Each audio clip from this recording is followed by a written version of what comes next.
Hola, hola, ¿cómo están? Bienvenidos a Tesis. Hola, Richard. ¿Cómo andas, Vero? ¿Cómo estás? Pero muy bien, vamos a hablar de un tema que te va a sorprender. Tanorexia, ¿sabes qué es? Sí, pero más o menos. Tengo que No tiene nada que ver con los tanos, ¿eh? Ah, Por las dudas. Vamos a hablar de un tema dermatológico, vamos a hablar del tema. Bueno, vamos a hablar también de los cambios hormonales, ¿sí? de cómo funcionan las hormonas en el cuerpo y de la menopausia. Ah, muy bien, ¿sí? mira. Que generalmente tiene afectación más en las mujeres. Exactamente. Bueno, vamos a indagar un poquito. Perfecto, ¿Vamos? bueno, arrancamos, dale.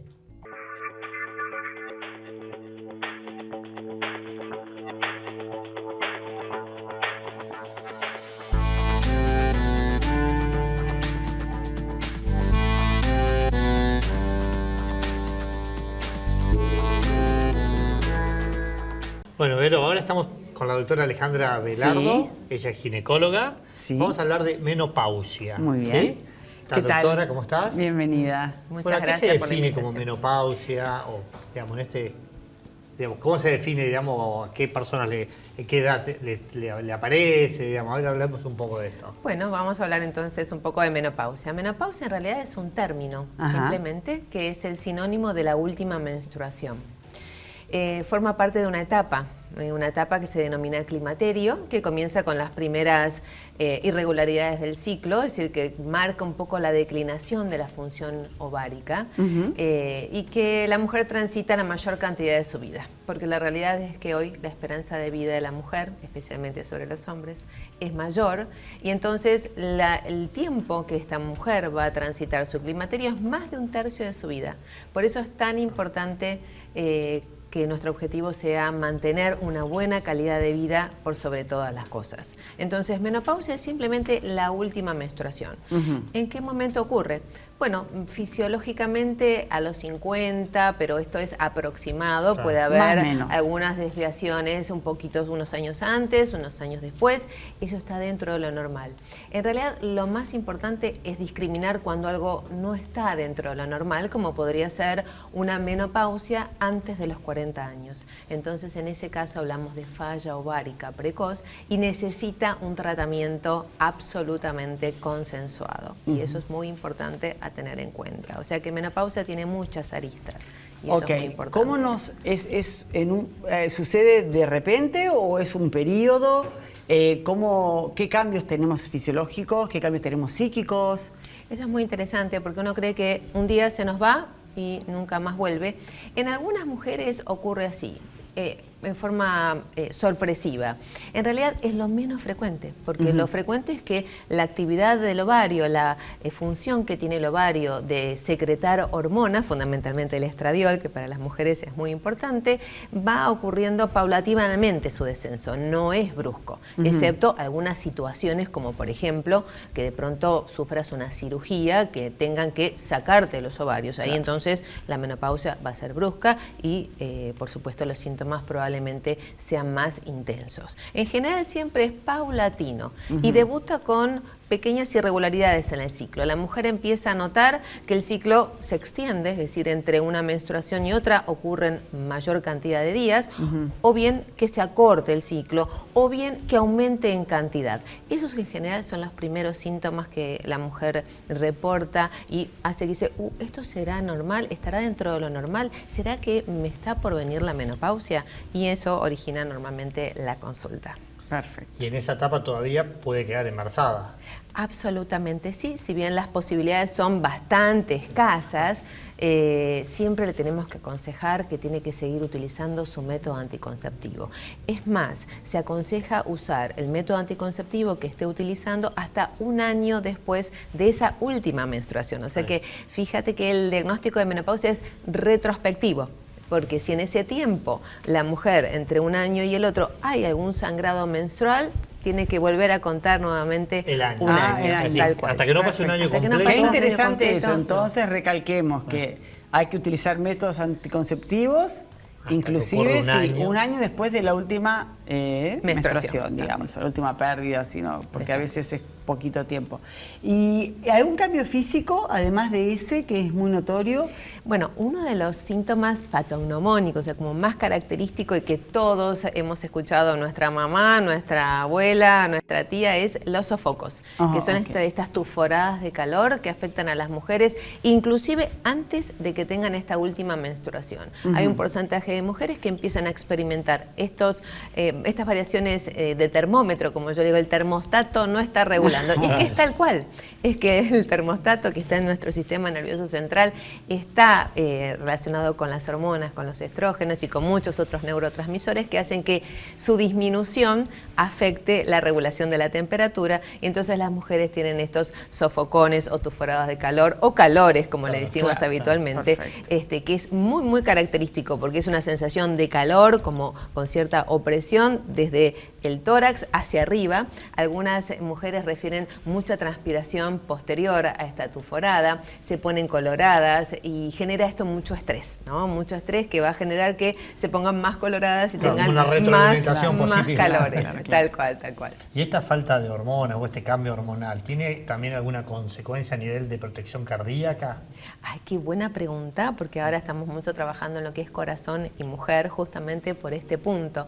Las mujeres en ese aspecto les ganamos a los hombres porque nuestros estrógenos nos protegen. Hay muchos, bueno, por eso que se en porque un tema de la biología, porque los estrógenos nos protegen de la enfermedad cardiovascular. De hecho, cuando la mujer deja de menstruar y tiene algún tipo de enfermedad cardiovascular, suele ser más severa que en el hombre. Entonces, bueno, al disminuir esta protección natural que tienen las mujeres, sí, hay que empezar a controlar el tema de la presión. Muy importante, porque a veces cuando les decimos, bueno, te tomaste la presión o te voy a tomar la presión en el consultorio, pero no, si yo tengo la presión súper baja, no, a veces empezamos a notar que la presión empieza a aumentar, el colesterol malo empieza a aumentar un poquito. También tiene que ver mucho esto con que hay una tendencia a aumentar de peso, y todas las que atraviesen esta etapa sabemos perfectamente lo que eso significa. Es una lucha contra mantener el peso, porque hay una redistribución grasa cuando las hormonas disminuyen. La verdad que los estrógenos son nuestras aliadas por sobre todas las cosas. Perfecto. Bueno, esto es como una última pregunta. La sexualidad, cortita, pues ya tendríamos que estar despidiéndonos. ¿Cambia la sexualidad antes de la menopausia y después de la menopausia? Mira, eso es muy depende de cada mujer en particular, porque el tema de la libido es transversal a todas las edades, depende de muchísimos factores. Perfecto. Es verdad y real que hay el descenso de los estrógenos y también de la testosterona, porque la testosterona, que es otra hormona muy importante, no solamente para los hombres, sino para la mujer, viene disminuyendo en forma gradual. No disminuye tan bruscamente como el caso de los estrógenos. Tienen su acción en la libido porque actúan sobre neurotransmisores a nivel de nuestro sistema nervioso central, que tienen que ver con el circuito de recompensa, con la dopamina, con una serie de neurotransmisores que hacen a la sexualidad. Pero la sexualidad no es hormonodependiente solamente. Perfecto. Y creo que en esto hay que ser muy claro. Buenísimo, buenísimo. Bueno, muchas gracias. Bueno, muchas gracias a ustedes por la invitación. Vamos. Bueno, Richard, vamos a hablar de un tema súper interesante. Vamos a hablar del tema de las hormonas. Estamos con la doctora Laura Maffei, endocrinóloga.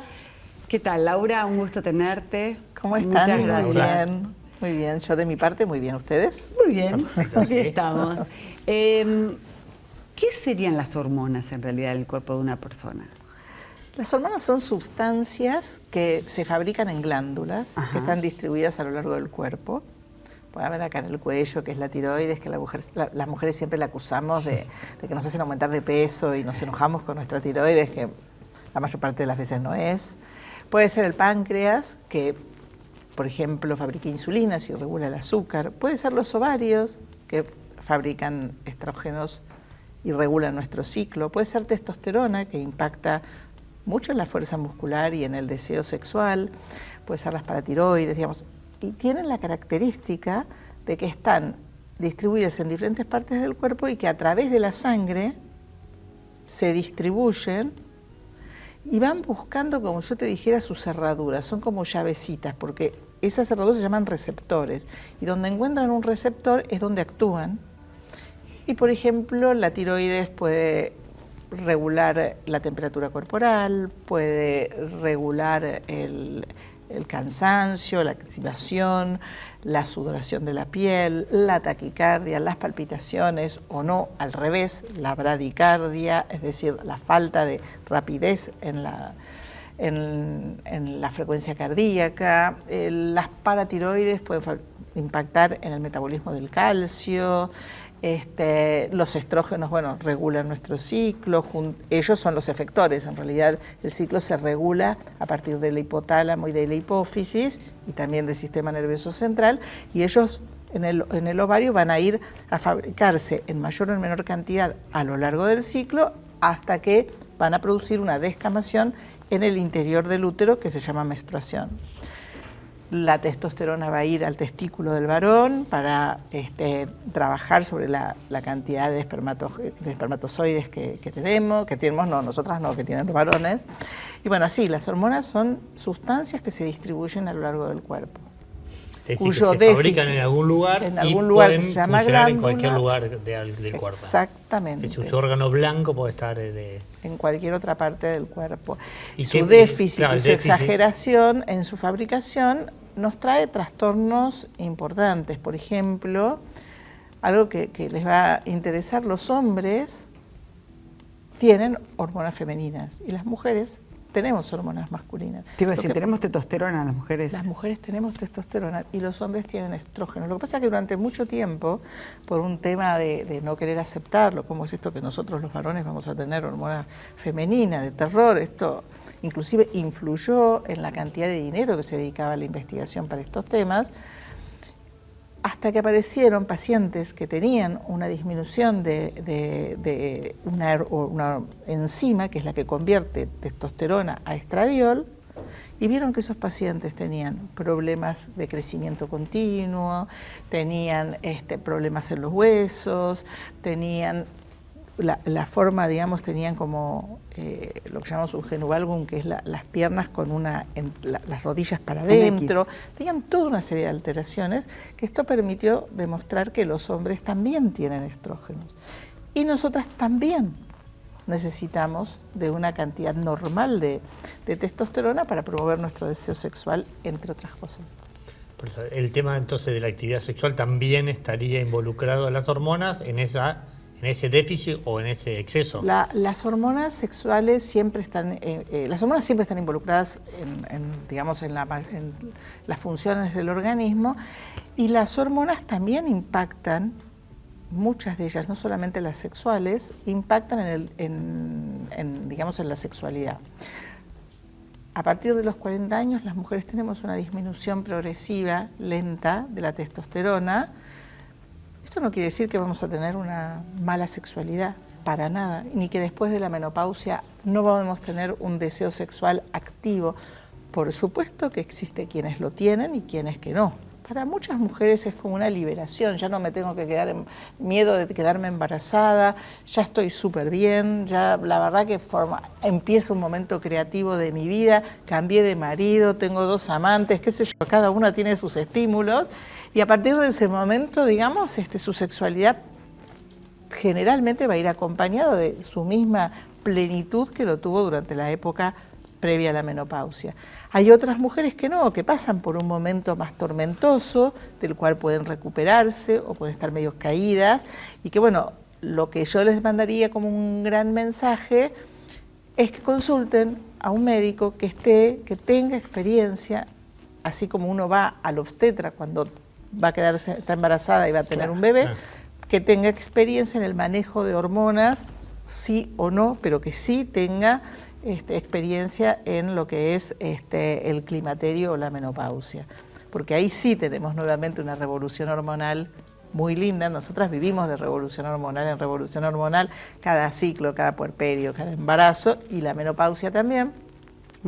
Pero tenemos muchas medicaciones hormonales o no hormonales para aquellas personas que por ahí la están pasando mal. Yo la pasé bomba, pero para mí fue el comenzar de una nueva. Mis hijos empezaron a tener más independencia, yo me sentí súper creativa y la verdad que fue maravilloso, Pero bueno, hay otras personas que pueden que no. Y también puede ser que la menopausia venga en una edad que no es la habitual. Entonces es un momento importante para hacer esta consulta. ¿Y tiene que ver lo mental, el proceso mental? ¿Influye en nuestras hormonas o no? Las emociones, por supuesto que sí impactan, porque las emociones van a ir también a actuar, estuvimos hablando de estrés, van a ir a actuar en el eje que regula las hormonas de estrés. Y a partir de ese momento va a haber un impacto entre ambas áreas y sí, hay que poder decir, bueno, a ver, ¿cómo voy a yo manejar determinadas situaciones que van a ser las que tengan impacto en mi sexualidad y en mi bienestar? Así que, por supuesto que a toda etapa de la vida, buscar el equilibrio emocional. A veces podemos, a veces estamos medio chuecas o chuecos, a veces necesitamos ayuda, a veces podemos, pero bueno, obviamente que sí es necesario. Fíjense que en la época, en los momentos de gran estrés, de golpe, por las comunicaciones que hay entre las hormonas que regulan el ciclo sexual, el estradiol, etcétera, como estábamos hablando, se para. Y las chicas dejan de menstruar. ¿Por qué dejan de menstruar? Porque en un momento de estrés es tanta la exigencia que está teniendo el organismo que en la época, digamos, antigua, no se podía someter también a esa mujer a un embarazo. Era demasiado riesgo. Y la naturaleza es tan viva que cuando nos ve estresados o agobiados, ¿cuántas veces sabemos, yo una chica que viene del interior a trabajar acá o a estudiar a Buenos Aires, o alguien pasó por una situación crítica, bueno, ni de qué hablar de que se embarace en ese momento, dice la naturaleza. Claro. No puedo con una, voy a poder con dos, no. Claro. Exactamente, no la voy a exponer a tener un mayor esfuerzo. Exactamente. Bueno, clarísimo. Bueno, muy claro. Muchas gracias, Doc. Bueno, ¿Vamos? Dale. Muy bien, Richard, vamos a hablar ahora de un tema que te va a encantar. Tanorexia. ¿Qué es? Lo averiguamos ahora, porque estamos acá con la doctora Leisa Molinari, dermatóloga. ¿Qué tal, Leisa? ¿Cómo estás? Muy buen día, muchas gracias por invitarme. Un placer. Contanos un poquito qué es la tanorexia. Bueno, la tanorexia se describe como esa condición de una persona que tiene la necesidad de mantener un color de piel no natural del propio, esa necesidad constante de exponerse al sol y lograr un bronceado. Incluso se describen esas personas que no logran un bronceado o que no pueden estar al sol determinada cantidad de horas, algunos efectos, por ejemplo, ansiedad, falta de apetito, necesidad imperiosa de exponerse al sol, o sea, que se lo toma la radiación ultravioleta como algo que puede producir también una adicción, como una conducta adictiva, una más que de muchas que ya conocemos. En los últimos años en la medicina se empezó a describir esta tanorexia. Antes no se sabía o no se sospechaba que esto de mantener un color en la piel podría ser adictivo, ¿no? Sí, de hecho en los últimos estudios se describen como aquellas personas que sufren de tanorexia tienen comportamientos similares como otras adicciones. Por ejemplo, uno le puede decir a pacientes que sufrieron por la tanorexia, por ejemplo, cáncer de piel o arrugas muy severas, que no tome más sol. Sin embargo, no lo puede hacer porque presenta una adicción. Como también los otros, como el alcohol o el tabaquismo. ¿Y a qué se debe esa dependencia? ¿A que se quiere ver de una manera o por alguna liberación de dopamina, de algún neurotransmisor? Claro, muy interesante esa pregunta porque sí, los últimos estudios hablan de liberación de endorfina. Entonces, cuando la persona está expuesta al sol, recibe un placer. ¿Y cuándo se expone eso más? Cuando necesitan ir a la cama solar. Porque ese placer es rápido y mucho más alto que la exposición solar. ¿Y por qué una persona puede llegar a desarrollar tanorexia? ¿Cuál sería la génesis? Yo creo lo más importante en una sociedad la desarrollan por desconocimiento. Cuando nosotros empezamos a ver ciertas adicciones que producen malestar, por ejemplo el cigarro, antes se fumaba en lugares cerrados, ahora ya no, se trata de evitarlo porque se tiene más conciencia. Creo que ese camino va con el tema del sol. Yo tengo muchos pacientes como especialista en cáncer de piel que les tengo que explicar que el sol es lo que lo hace mal y que no puede evitar tomar sol, tiene un nombre y se llama anorexia. Entonces, cuando uno le explica eso, abre los ojos y dice, tengo una condición que tengo que tratar, al igual que otra adicción. Claro. Sí, pero tiene que ver también con las personalidades que pueden ser más o menos adictivas a ciertas cosas, diríamos. Exacto. También el tiempo de exposición. Claro. Muchos años expuesto pensando que generaba o que era algo bueno y que le generaba solamente bienestar. De golpe te tienen que informar de que el sol es hermoso para el ser humano, pero no para nuestra piel. Genera un impacto que lleva un tiempo decidir dejar de exponer al sol o decidir cambiar tu color de piel y dejarlo al natural. No es fácil. Claro. Ok, entonces, ¿cuándo identificamos que una persona realmente tiene anorexia? O sea, ¿con cuántas horas de exposición, con qué frecuencia o en qué condiciones? Bien, cuando no puede dejar de tomar sol, necesita ir a tomar sol. Está calculando en qué momento del día va a ir a tomar sol. Se considera que está su piel más blanca de lo que realmente está. A mí me pasa un paciente y le dije, ¿tomaste sol? No estoy bronceada. No se dan cuenta del color de piel. ¿Y qué hago yo? Les muestro, por ejemplo, las partes íntimas. Mirad las partes íntimas, tus genitales. Ese es tu color de piel, no el de los brazos. Y hay una contraste, ya se dan cuenta que están... Exacto, pero sin embargo no se ven. No lo ven ese contraste. Es dismorfia, es como que... Exacto, es lo mismo que cualquier otra dismorfia, exactamente. Claro, no se ve. Claro, una negación. Sí. ¿Y esto tiene que ver con un constructo social? ¿Por qué? Totalmente. Desde Coco Chanel, que apareció una primera vez bronceada, desde ahí, hace muchos años hasta ahora, empezó a aumentar el tema de generar esa sensación de que el bronceado era salud. Ahora tenemos que volver hacia atrás. Desandar ese camino. Exactamente. Porque antes la gente andaba con sombrillas. En el siglo XVIII, XIX, al principio del XIX. Fue un corte a partir de Coco Chanel, el tema del bronceado, y ahora estamos desandando ese camino. Igual creo que las nuevas generaciones están un poco más pensando en mantener el color de piel. Totalmente. Y no tanto el bronceado. Sí. Son tienen más conciencia del tema de las arrugas, de las manchas, además del cáncer de piel. Son mucho más conscientes. Claro. Pero bueno, es una sociedad que nos va a ayudar a que la gente tome conciencia. ¿Sí? Y una pregunta, ¿el sol es acumulativo o no? Totalmente, 100% acumulativo. Pero hay algo interesante, cuanto más antes te dedicas a cuidar la piel del sol, nosotros tenemos un mecanismo para revertir ese daño. No es lo mismo dejar de tomar a los 40 años que a los 70 años. Cuanto más antes...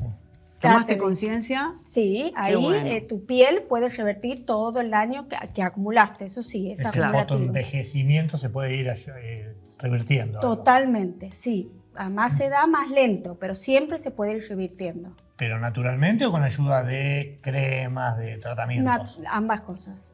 Perfecto. Ambas. Mira. Si vos no expones tu piel a la radiación ultravioleta, tu piel solita empieza a mejorar. Perfecto. Bueno, muchísimas gracias. Bueno, Muy nada, interesante. gracias a ustedes. Ya volvemos. Volvemos. No hay nada más lindo que ver a tus hijos felices. Por eso yo elijo fideos Marolio, que le dan sabor y frescura a las alegrías de todos los días. Espagueti, rigati, moños, tirabuzón. Mamá, te amo. Marolio, una de las marcas más elegidas por los argentinos. Bueno, estamos con Marley Gómez, nutricionista. ¿Cómo estás? Hola Ricardo, ¿cómo estás? A ver, ¿qué temas nos has traído hoy para comentarnos? Bien, hoy vamos a hablar sobre productos light. ¿Cuáles son esos alimentos? ¿Se debe consumir? ¿No? A veces está la creencia de que porque es light puedo comer todo lo que quiera, total, no me va a engordar. Ya veo que no. Tal cual. Y vamos a explicar un poquito por qué. Producto light quiere decir no necesariamente que vaya a adelgazar, que no tiene calorías. Quiere decir que está reducido en uno de sus componentes. Puede ser calorías, puede ser azúcar, puede ser grasa, puede ser sodio. Claro.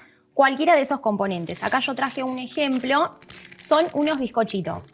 En este caso vamos a ver que son bizcochitos que no sería muy saludable por sus nutrientes críticos, grasa, sodio, azúcar, pero dice light y acá explica que está reducido en grasas. Entonces ahí entendemos que es light porque se redujo en grasas, pero no necesariamente es saludable. Lo mismo pasa, por ejemplo, para endulzar. Siempre que queremos restar calorías, vamos a optar, por ejemplo, con stevia, que en este caso se identifica como color verde el envase, pero porque viene de la stevia, o sea, de la plantita. De la planta. Exacto. Lo mismo pasa, por ejemplo, con los lácteos. Los lácteos tenemos opciones enteras y opciones descremada o light. En este caso es reducido en grasas, por ejemplo. Hay opciones también que tienen sin azúcar, que en ese caso también está bueno, por ejemplo, si sos diabético o querés también reducir de peso, es una buena opción en esos casos para disminuir calorías. Si, por ejemplo, estamos en un plan de mantenimiento y me decís, bueno, ¿cuál conviene, el yogur entero o el light? Da lo mismo, porque en realidad lo que nosotros queremos son sus nutrientes, entonces no nos vamos a llevar tanto por sus calorías. Sí, acá hay que ver por qué es la denominación light, diríamos. Si hay una Claro. persona que está queriendo bajar el colesterol, obviamente que va a tener que ver que sea reducido en grasas. En grasas, tal y cual, no en claro. calorías, tal vez. Claro, porque a veces también pasa de que un producto dice light y fue reducido en azúcar, pero no en grasas, aumentaron las grasas. Entonces, en ese sentido, sí está bueno chequearle la etiqueta, no guiarnos siempre por lo verde o la palabra light, porque hay más que nada que observar qué ingredientes tiene, qué disminuye.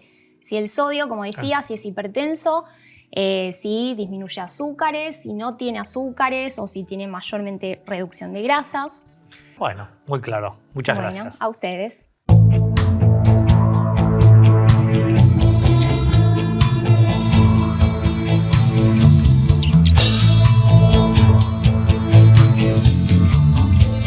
Simmons, descansá en primera clase. Me encantó, espectacular. No eran los tanos. No, el tema del tomar sol, qué adicción puede ser. Presta atención a ese tema, vas a ver que vas a encontrar varios que tienen esa adicción Sí, en el sí. círculo.